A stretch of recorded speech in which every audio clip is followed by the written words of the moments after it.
इज़राइलियों के जीवन में एक बार ऐसा भी आया कि परमेश्वर को कहना पड़ा कि तुम अपनी चाल चलन पर ध्यान करो। तुमने बहुत बोया परंतु थोड़ा काटा, तुम खाते हो परंतु पेट नहीं भरता, तुम पीते हो परंतु प्यास नहीं बुझती, तुम कपड़े पहनते हो परंतु गरमाते नहीं, और जो मजदूरी कमाता है वह अपनी मजदूरी को छेद वाली थैली में रखता है। ये वचन परमेश्वर को कहना पड़ा। क्या आप जानते हैं कि ऐसा उन्होंने किस लिए कहा? क्योंकि वो जो समय था, परमेश्वर ने आज्ञा दिया था कि मेरी मंदिर को बनाओ, और इज़राइलियों ने परमेश्वर की मंदिर को बनाना छोड़कर अपने घर, अपने कामकाज में, अपने ध्यान में लगे रहे। सारे लोग सिर्फ अपने ही सोचते रहे, परमेश्वर के भवन के विषय में कभी नहीं सोचा। इसलिए परमेश्वर को ये वचन कहना पड़ा कि तुम जो खाते हो तुम्हारा पेट नहीं भरता, तुम पीते हो लेकिन प्यास नहीं बुझती। मैं आपसे सवाल करना चाहता हूँ, क्या आज आपका लाइफ भी ऐसी है? यदि आज ऐसा है तो सोच विचार करिए कि आज परमेश्वर का मंदिर जो आप हो, क्या सचमुच में उसका मंदिर उसके रहने के योग्य बना है?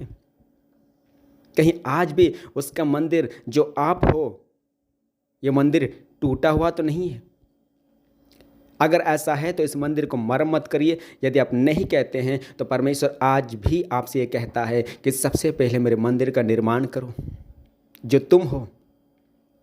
बहुत सारे लोग इस चीज़ को नहीं सोचते और आशीष की आशा रखते हैं। अब उसके बाद आगे पढ़ के देखिए, हागे भविष्यद्वक्ता की पुस्तक में लिखा है, जब उन्होंने मंदिर के नींव डली तब से परमेश्वर ने उनके जीवन में आशीष देता रहा, लिखा हुआ है।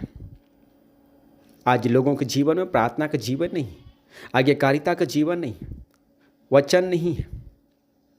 कुछ बोल दो तो उनके अंदर में नम्रता नहीं है, वो गालियाँ निकालते हैं, चुगलियाँ मारते हैं, तरह तरह के बुरे कामों में फंसे हैं। अपने काम पर ध्यान देते हैं, मेरा काम, अपने काम के लिए पूरा समय निकालते हैं, लेकिन परमेश्वर के वचन के लिए जो सप्ताह में एक बार हम लोग सुनते हैं, उनके लिए कभी टाइम नहीं निकाल पाते। अब बताइए, अपने लिए जी रहे हैं या परमेश्वर के लिए जी रहे हैं? इसीलिए परमेश्वर प्रभु यीशु मसीह ने कहा, पहले मेरे धार्मिकता और राज्य की खोज करो तो ये सारी वस्तु तुम्हें मिल जाएगी। आज कितने लोग हैं जो इस वचन को सीरियसली लेते हैं? आज हमें से कोई नहीं है। हम सिर्फ अपने माइंड, अपने दिमाग में सोचते रहते हैं कि हम ऐसा करेंगे, वैसा करेंगे, और लास्ट में हम थक जाते हैं अपना उपाय लगाते लगाते। तब हम प्रभु के पास आते हैं।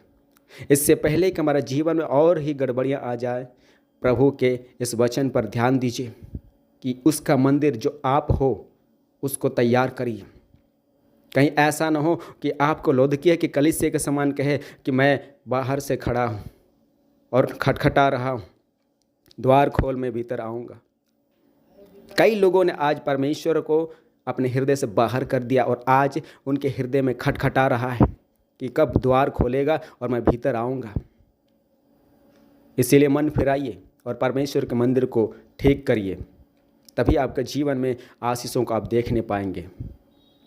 इस वचन के द्वारा आप सबों को बहुत बहुत आशीष मिले।